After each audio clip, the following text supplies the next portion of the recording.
Monica and his wife show her hair. She's not Arabic or Muslim. Not Muslim, I should say. So she doesn't cover her hair. Mostly women here I've seen from like India or the Philippines, they don't cover their hair. It's just their own culture. Most women in Kuwait who aren't from there or Muslim don't cover up. Yeah, I thought women cover their hair for modesty regardless, like being educated though, so you could show your hair if you choose to. Yeah, nobody's forced to do that here. It's not like a legal obligation to cover your hair. You have to dress modestly though. Like you can get in trouble I think if you don't. Hello, I am Mr. Salah. Kuwait is an Islamic country and as such, there is a strict standard of dress expected from tourists and resident expats, even if you are not Muslim. The dress code in Kuwait is stricter than in other parts of the Gulf, though a violation of dress standards isn't against the law. General modesty of behavior and dress is expected in public. Women wearing shorts or tight-fitting clothes, particularly in downtown areas, are likely to attract unwelcome attention. I don't leave the house unless I'm fully covered. Sometimes I not argue with Salah, but like, well, a little, like not argue in a bad way, but like, I try to get away sometimes with wearing like, this black dress with like an overshirt, but it's kind of clingy, so he's like, no, your boobs are showing. So I have to put mine by because you have to wear like flowy, loose-fitting clothing, basically. You have to ask to go outside, or you choose to just, I don't go outside by myself, Brittany, yeah. Well, I don't think like, at the old place, there was a nice walkway for me to go walking. He said if I wanted to go at night, honestly, it's more of a safety thing, Brittany. It's not like probably wise for me to go walking alone out there. He worries. It's not more of a controlling thing. He lets me do pretty much mostly what I want, so no, it's not about that. But for some things, yeah, like out of respect, I would ask, like, I know, like, it's so different world, like asking permission from your husband for something. It's not like, can I buy this, or, you know, it's not like that. But certain things, you know. Can you walk in a shop or cafe on your own? No. No. I don't mind, though. I feel protected, honestly. Men are very, very protective of their women. I know it seems controlling, and I'm sure some men are, but it's an overall cultural thing.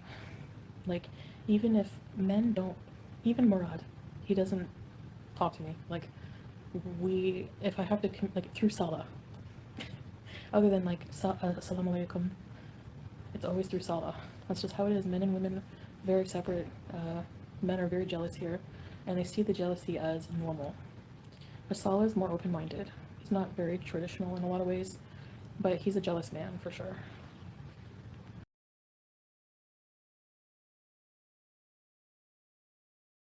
And at first that like kind of scared me a bit because I'm like, oh no, am I getting in another toxic situation? But it's not what I thought it was. They make it seem very practical. So, like, let's say when I go get juice or coffee, you drive up to the coffee shop. You don't go in. You beep your horn and somebody comes up. And even though I'm on that side and I could just roll down my window, like if I was in Canada, I would be passing through everything. And let's face it, probably paying. So the guy goes over to Salah's side of the window, doesn't even look at me, because they know the rules. It's like a whole universal thing here, you know?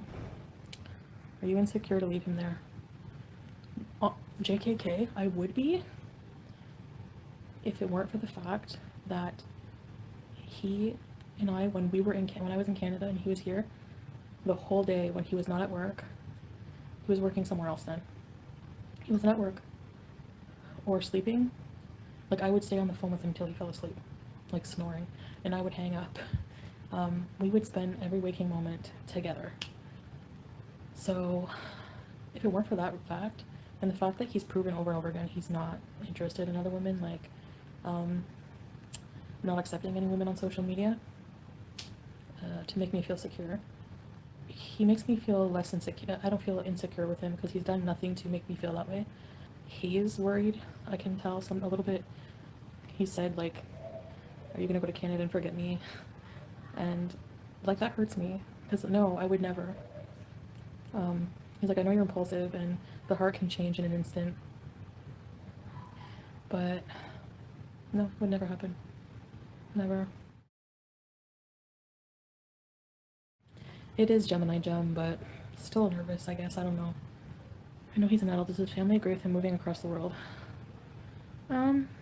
I don't know how they feel about that, but, you know, they have some concerns with our differences, at least his father, but maybe over time he'll warm up to it more. He has slowly, maybe, but I think also Salah, they allow him to make his own decisions. You know, they allow him to move out on his own.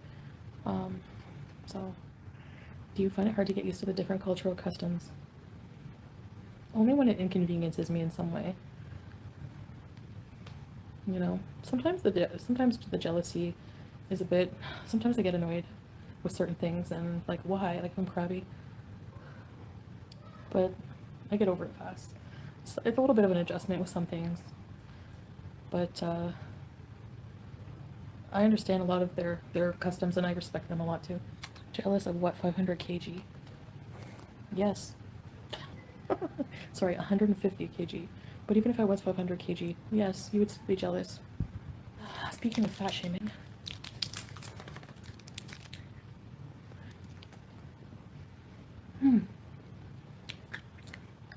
Well, today he got me 8 falafels sandwiches, and he had 2 shawarmas and 1 falafel, and I ate the rest.